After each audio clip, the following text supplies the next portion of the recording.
Grand Action 2.0 will continue to get your input on plans for a soccer stadium. We're also learning more about what those plans include. Cranes Grand Rapids shared those details Friday after the developer filed new construction documents with the city.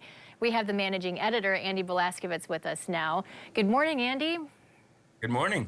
So the developers are ready to kick things here into high gear. What did the documents say about where this stadium will be?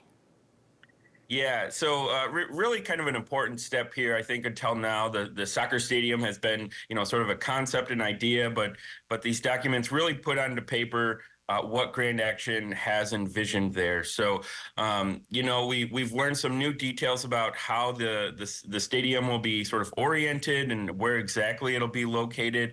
Also, the fact that there's going to be some retail and some restaurants included on the site as well. So, right there on the corner of kind of Pearl and Lake Michigan, right by the highway there and the YMCA. And we've seen that the YMCA itself and Grand Valley are going to be playing a role here too when it comes to some of the parking that's envisioned.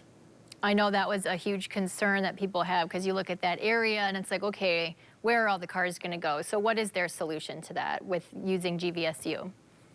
Right. So, as part of the plan, formally, they're not requesting to really build any parking as part of this. So, they believe that between the availability at Grand Valley, at the YMCA, and just sites within about a 10 to 15-minute walking distance from this area, they think there's plenty of parking space needed. So, I think there's some neighbors that still need some convincing on that and how exactly that's going to play out. So, I expect that parking and availability, accessibility is going to be sort of an ongoing concern here.